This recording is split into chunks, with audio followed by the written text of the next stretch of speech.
Hello and welcome to the special edition of Outlook Portion, where we are once again talking about trans fats.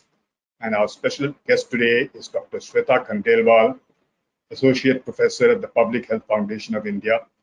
And she's going to tell us why trans fats are dangerous and what we can do to sort of, eliminate them from our diets. Thank you so very much, Dr. Khandelwal, for joining us. I really appreciate your taking time. For those familiar with Portion, I'm sure you all are familiar with her lucid and very clear style of writing. She writes for us every now and then, though I wish she would do it more. But let me begin, Dr. Khandelwal, with a very basic question that, excessive consumption of industrially produced trans fats have been very clearly linked to heart disease and a few other diseases. Could you just explain how this whole thing works? I mean, how does this happen? What is the connection? Right. Before we actually go on to that, Mr. Ram, I would like to take a step back and also tell our audiences what exactly is trans fats. Like, I'm sure a couple of us know, but it's no harm revisiting that because it will help me put things in context. I would like to know. Yeah, sure. So trans fats in general are one class of fats which are really, really bad. Okay, so these days, of course, fats were considered demon for a long time. It's starting to change now with evidence coming in saying that there are good fats also and there are some bad fats. But these are ugly fats. Okay, so there are some good, there are some bad, but these are the ones which are totally to be avoided. And what do I mean when I say ugly fats? It is because trans fats actually are of two categories. Okay, one is naturally found, and one, which is the major problem, is the one which is artificially produced. So during the course of this interview and our talk, we will try to focus on these industrially produced harmful trans fatty acids. Okay, and at some point probably we'll clarify what the natural trans fatty acids are and whether they are good or bad. Okay, so but that's aside for right now. Like, I'll park it there somewhere there. But coming back to trans fatty acids. So like Mr. Ram really said, correctly pointed out that we have the huge burden of NCDs rising. Okay, and NCDs in general, like, for people, for lay audiences, is like diabetes, cardiovascular disease. These are all non-communicable diseases, which are really, really not only rising, actually galloping in India. So, and one major factor of NCDs in India is diet-related NCDs. Okay, there's a huge burden of diet-related NCDs, which we, as a nutrition professional, would like to focus your attention on. Okay, one of the factors, poor diets, of course, as you can understand, therefore, are related with heart disease, with diabetes, because if you're eating suboptimal quality food, you're bound to get these diseases at some point in time.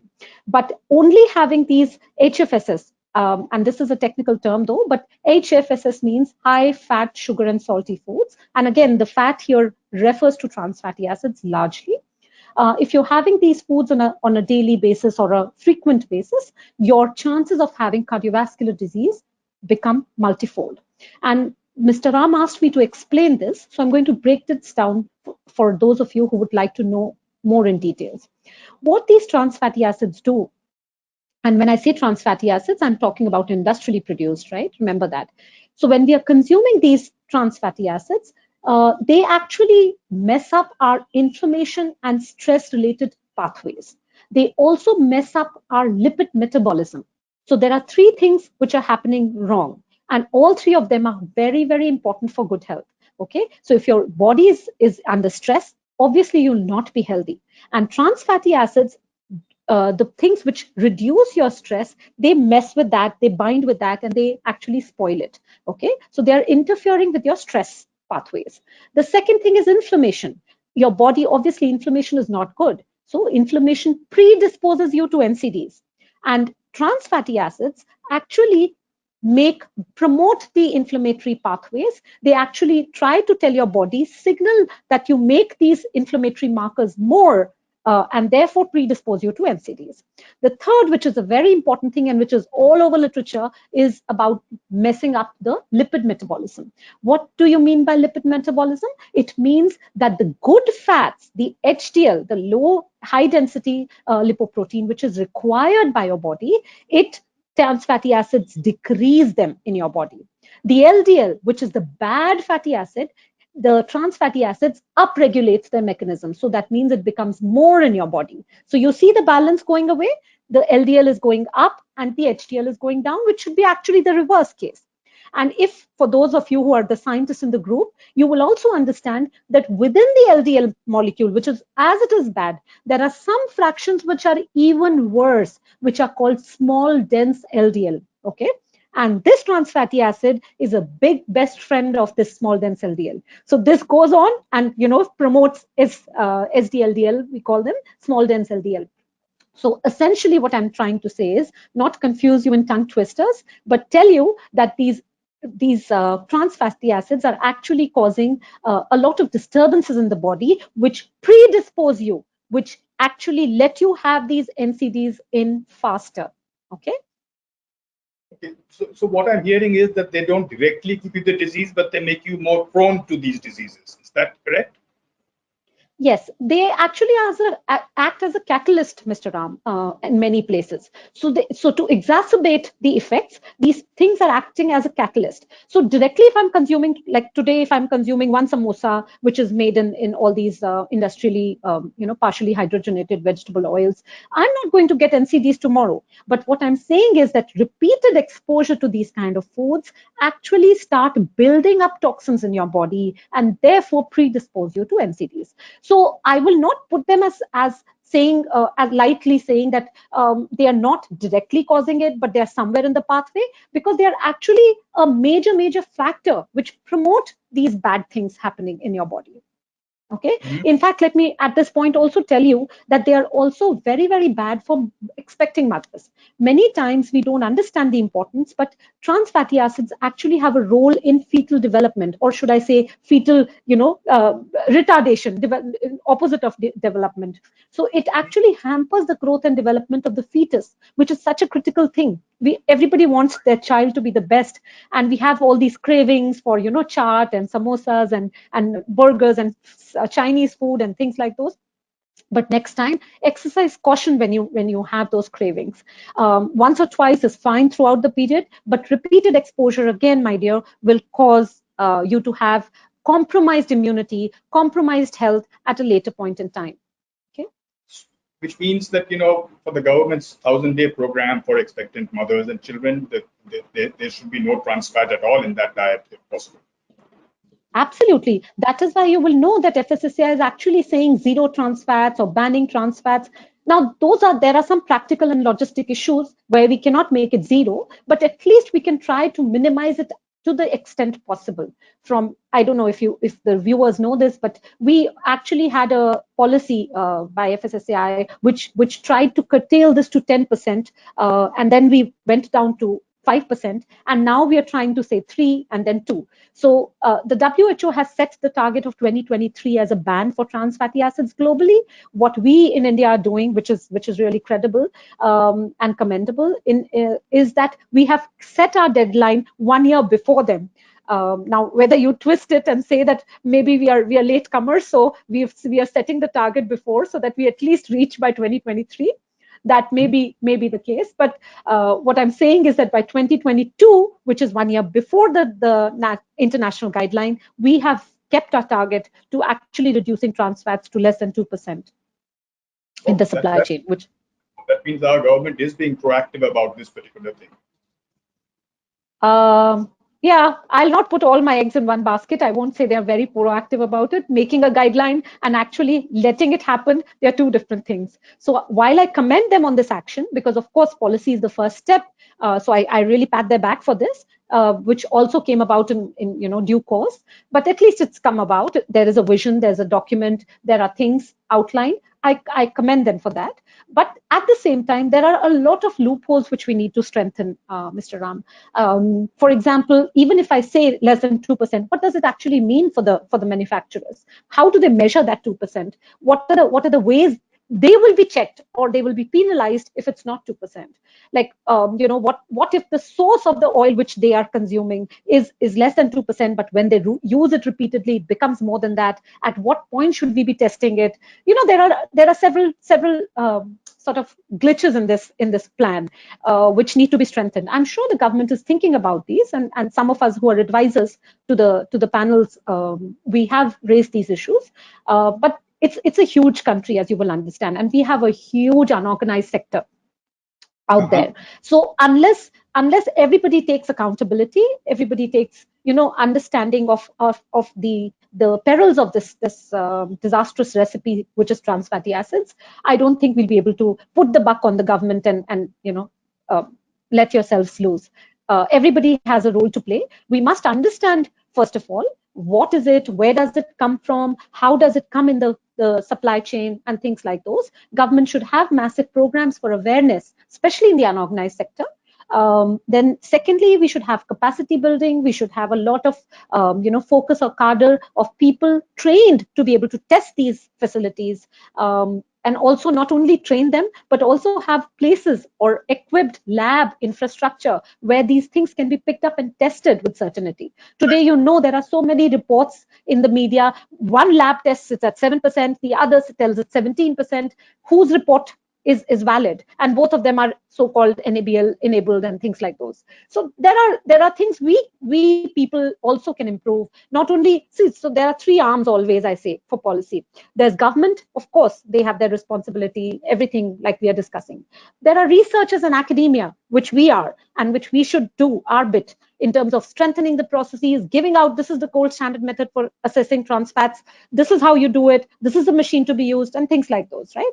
So that's academia and researchers. Then there's third, which is civil society. Modi ji loves the Jan Andolan. I think that Jan Andolan is required here also in trans fatty acids, to be able to understand that you're not going to put Maggies and bread pakoras in the tiffins of your kids. As parents or as civil society, we must ensure that responsibility. So it's like a triple like a layer of responsibility that will unfold and will prove beneficial for trans fatty acids reduction. You mentioned, heart disease, that, people who consume a lot of trans fats tend to be prone to heart disease. What about things like obesity? Is that also linked to trans fats? Absolutely. So obesity, as first of all, I tell you, just 3-4 days back, we have released a latest report now, which is SOFI, the State of Food and Security report, by all heads, WHO, FAO, all have come out and shown that undernutrition, while it's decreasing very, very slowly though, but it is on the decline. However, obesity, especially childhood obesity and overweight, is on the rise. And even in countries like India, and South Asia particularly, and Africa, which was seen as developing, resource poor settings, इनके पास कहाँ होगा खाने के लिए इतना कि obese होंगे. But we have shown evidence wise, like hard data is existing now, which tells you every state in India is going up in terms of obesity markers. There's not even one which has come at zero or showing a decrease. So there are now that we have, like you rightly pointed out, we are getting now aware about the fact that obesity is also something we have to be concerned. And you will see the common mother of genesis for all these obesity, NCDs, diabetes, NAFLD, all these diseases cluster around bad diets, right? And trans fatty acids is a big component of that. So, like you were trying to understand the linkages or the association of these two things. So the first thing which starts is because of bad diets. So trans fatty acids predispose you for obesity. How? Because they preferentially tell the liver to store fat in it. Okay, so you must have heard of NAFLD, which is non-alcoholic fatty liver diseases. Previously, what we thought is people who consume alcohol have fatty livers. That was a given, right? People who consume fried foods or things like those are getting fatty livers. But now we've shown repeatedly, with a lot of evidence in humans and animal studies, that trans fatty acid consumption also tells the liver, gives the liver the signal that they should store fat in it. And you will understand that once the liver starts storing fat, it's bad, it's disaster in the making. So you're not only predisposing yourself to insulin resistance, obesity, messed up hormones and pathways, inflammation pathways, but also NCDs, like we discussed. Okay, that's a interesting thing, because you're saying obesity is also linked to trans fat, a whole bunch of non-communicable diseases basically involve cardiovascular diseases, heart disease, a whole bunch of things like that, plus obesity. Are there any other diseases that you can think of which this fat sort of tends to aggravate? So there are reports by Darish Muzaffarin and others. A lot of Tufts University. He was before with Tufts, and now he's with Cornell and others. So a lot of researchers around the globe have shown that there are increasing chances of trans fatty acid consumption being related to cancers. Now that is also one area which is coming up, and it's yet to be sort of like, there are still to be evidence-based studies more are required, are warranted in this area. But yes, preliminary results do show that because of these inflammation markers and stress markers, which I mentioned in the first part of my talk, cancers are also one of the outcomes which we should be concerned about. So whole in whole, like I'm saying, it's something which is really like tobacco of the food industry. It's really bad. There's nothing good which is happening out of trans fatty acids. People ask for, like right now we were discussing about obesity, and you were asking me what can we do from our side. And I told you that there are 3 layers we have to do things. All of us have to do together. And, but as a researcher, I've come to think of it, as a researcher or as a person who has access to good education and good food, perhaps it's easy for me to say. But reports also tell that nowadays everything is coming down to fiscal policies. So you may not realize, and we are only putting the buck on the food policy minister and the Ministry of Health per se, but there are fiscal policies also which are very, very crucial here. There's a lot of trade policies which are important here, which I must mention, because we allow certain exports and imports of food products, of things which may be oil, for example. Like there's a whole debate about palm oil, you understand, and then palmolene, and now we are trying to have our own manufacturing and things like those. So the small manufacturers also don't know what to do, and these things, as a layman, this is an easy resort, tasty resort for me to go to, right? It's very tempting to pick up that samosa on a rainy sort of day, and with tea, and enjoy that for 10 rupees. But I will never get it at, yesterday I ordered big basket and it was like $100, 4 apples. So it's like, it's not affordable any longer for normal people also. And there are reports again and again which tell you that about 40 to 50% of Indians cannot afford a healthy diet. So you and I are talking about elimination of trans fatty acids, but we have to put things in context. As a public health nutritionist, this is my duty to tell you that, of course, by nutrition, I say, oh, have fiber, have this, have that. But I also have to put it out to you, and by your medium to the rest of the world, that it's important to not only tell people what's right to eat, but also give them that environment where they can make those choices, access those foods, and actually consume them. Oh, I, for one, am never going to have another samosa again. If I can help it. But coming back to your point, you just said that it's a fiscal policy and other things. Excuse me. But there is also a theory that says that India is far too busy dealing with basic issues like hunger, malnutrition, communicable diseases, and other things instead of NCDs right now. Is that a valid assessment? See, we have to go back one step here. So, and that one step here is the poor understanding of malnutrition overall. We have, for years, the politicians or people in the domain of academia and research have largely contributed all the malnutrition burden to undernutrition and wasting. And so our obsession to actually curb the hunger or remove stunting, wasting, which is actually valid also, fair point, because it's a huge burden in India, has been sort of shadowing us or our vision in that sense. So for us to actually make that connection that obesity or overweight or NCDs are also a form of malnutrition took time.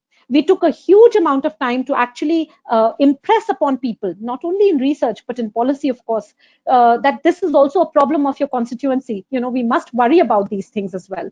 People were like, people should not die. Nobody's dying of obesity right now. What I have to be concerned is hunger deaths. Those are things which media picks up, and so on and so forth. So you're right in some way that the immediate gratification comes from resolving hunger and undernutrition sort of problems. But we do not realize that the genesis of all these factors, of all forms of malnutrition, is the same. If the mother is fed a poor diet, whether it's high in HFSS or low in nutrients, it's actually going to yield a person who's suboptimal, who's unproductive, or whose the potential years of productive lives are lost in that sense. If I'm dying of a cardiovascular disease at 45, which has become very common, by the way, as you know, right? We had not heard of heart attacks before 60 or 65 and things like those. Nowadays, it's all in 30s and 40s. So Absolutely, that's, yes. yeah. And after you get a condition, you're constrained in certain ways. You cannot do a lot of things which you could. So you are actually you have to understand that the government needs to be able to realize this fact, that productivity of the nation depends on healthy population. And healthy is not by merely putting away hunger or undernutrition. It is also a huge deal by giving right, balanced, nutrient rich diets, which will actually be the crusader for all these kind of symptoms. That's an interesting thought. But coming back to your earlier point about the fiscal responsibility of the government, we've been going through very hard times because of this pandemic, and a lot of people have lost their jobs, and a lot of people find it difficult to even get more and more people are finding it difficult to get post-going meals a day. Do you think that's going to encourage a lot of people to go for the cheaper oils and vanaspatis and hence more trans fats? Do you think that's a possibility? Unfortunately, yes, in some ways, Mr. Ram, because all the recently released reports tell me this. I have not done any primary survey myself that I can tell you this firsthand, but at least the international reports which have been released, whether it's the SOPI, whether it's a policy brief by UN General Director General and others, and WHO, they've all said that the rise in consumption of HFSS is going to increase, and because the healthy food supply chain is impacted because of lack of labor, because of lack of the prices going up, and so on and so forth. So for me to access healthy fruits and vegetables, which will be like the most optimal for me, is getting constrained in a way, and therefore at least I have, and people being locked down at home, we are ordering all the time, at least in the urban cities or urban elite sort of middle income groups also, people have resorted to ordering things online. And when you actually start ordering things online, what are you going to get in the packets? It's all HFSS foods. Even if I'm cooking at home, but I'm using all the purees and gravies which are ready-made and packaged in those bottles, it's all a concoction of salt, sugar, and fats, right? All these mayonnaise, all these purees, all these sauces which I'm going to order and put in my food are actually bringing the trans fats home. So I may disillusion myself by saying, oh, I'm cooking at home and it's a home cooked meal. But you're right, absolutely, because we'll end up having more of these HFSS foods. But what does that leave us with? If we can't afford the more expensive vegetables and things, and if at the same time we know that this is bad, where does this leave us? Ultimately, it's about. It's you don't even have a choice, right? Yeah, but all is not doom and gloom. So, it's my purpose of telling you all this was not to make you sort of you become pessimistic in your outlook. My reason of telling you was this: to inform you, to sensitize you as a educated citizen of this country, that at least make healthier choices. And that brings me to a very important point which I missed earlier about labeling techniques, about at least an exposure to the consumer in terms of what is out there. Like you said, what should I do? What should I choose? Half of us don't know that bread, whether it's white bread, brown bread, whatever form of, we try to think it's browner, so it's better, and it has more fiber. Every 100 grams of that bread has 5 grams of sugar. When you make a roti at home, you're not adding 1 teaspoon of chini. Are we eating sugar and making rotis? So, there are choices which we can do. Even my husband, for that matter, he doesn't come from a research background, but For him to go out, oh, aaj roti nahi banaya, let's have three bread slices and I'll eat the sabzi with it. So, for me to actually delve as a nutritionist also, it took an effort. We were hardly bothered about these things many times, because I'm not a dietitian sitting in, many times to look at the calorie value and things like those. For me, sometimes things are given. But these things are eye openers, and this was really revealing that all things which we think are safe to consume, even the brown breads for that matter, have at least 5% sugar in that, added sugar, and it's all refined flour. So what I'm trying to say is, my optimism comes from the fact that at least there are tools which will enable you to make correct choices. Labeling is very, very key in that. Advertising is the second thing. So the advertisements, if people are, now Poshan Abhiyan is really taking all these things very seriously. Because of the lockdown, it's derailed a bit, but it was trying to make an effort in terms of social advocacy front. It was doing all these celebrity endorsement. FSSAI, for example, was doing celebrity endorsements. Aaj se thoda kam, and trans fatty acids are bad, trans fat free India. They were giving all these logo, eat right India. So there are ways by which they were doing cyclothons and making food a big issue everywhere. So there are awareness things which are happening. Like I said, the civil society is doing their bit, the government is trying to do their bit, but somewhere at all levels, we have to understand things are layered, they are multi-layered. And fiscal policy, at the end of the day, money is a very, very important determinant of what I put in my plate or my child's plate.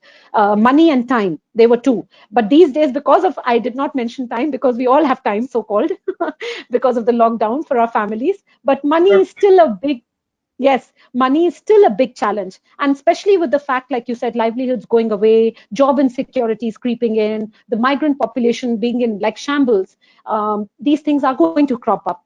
But still, within everything, even if you're consuming one or two leafy vegetables, which you can afford, which are local, indigenous, which are full of good nutrients, it should be something to look like, brighten up your day. So at least start there. First thing I'm going to do is start learning how to make rotis now, because I live off bread and eggs, so I think I must.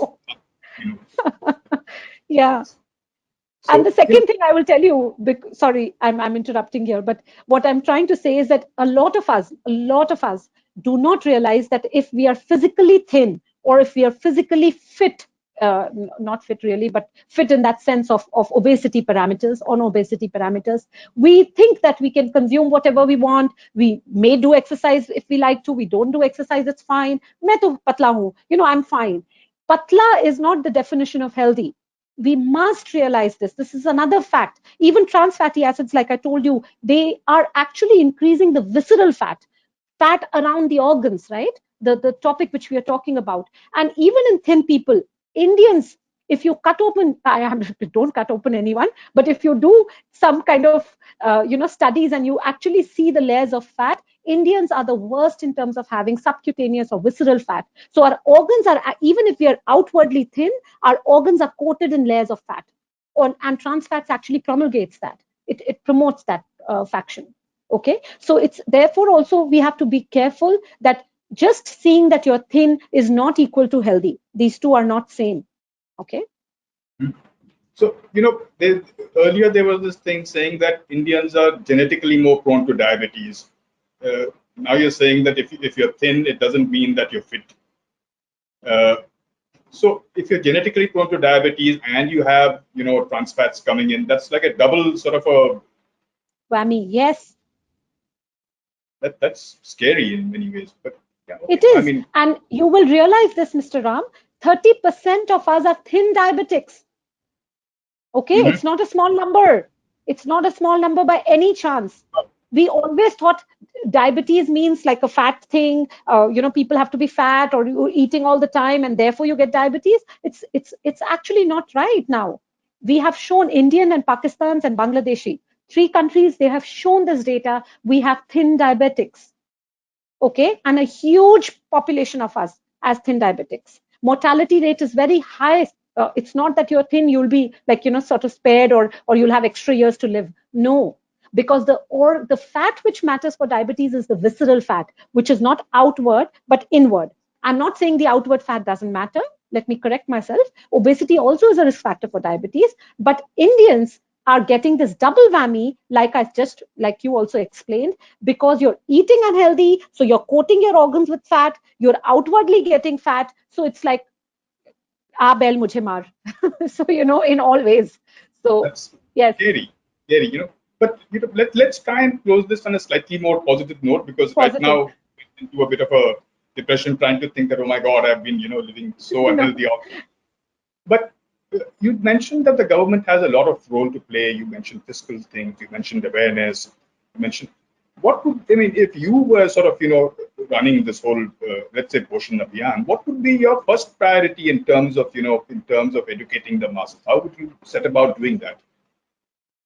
Would it be just So an I think awareness, or would it be trying to actually curtail things from one end, because you mentioned loopholes coming into play?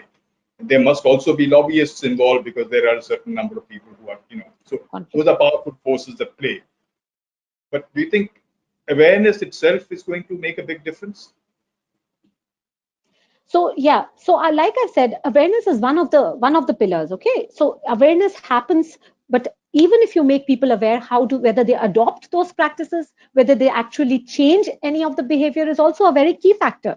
Okay, we if awareness was the only thing, anemia would have gone from our country. We still have the largest number of deaths happening because of anemia, if you know. And everybody knows it's iron deficiency. Everybody knows there are hookworm infestations. There is iron in the foods which is lacking. Sometimes our capacity to absorb iron is not there, so on and so forth. So we've understood how iron deficiency anemia is happening. We should have taken care of it. But still, abysmally high numbers, 70 to 80% of our pregnant mothers or adolescent girls in certain states have anemia. So awareness is not the only, awareness is empowering, as you will understand. We have to empower people. Awareness is empowering, but ultimately there has to be a mix of, it has to be a holistic intervention which people have to think through. And it's not nutrition alone. Nutrition is not any magic pill you'll put in the body and everything becomes all right tomorrow. No, we've understood that this is all a game of three pillars. I use this example a lot, but if, for example, there's a crucible in chemistry labs, there's a tripod stand. Nutrition and our health is that crucible on top. Even if one of the leg is broken, my crucible will fall, right? Right, right.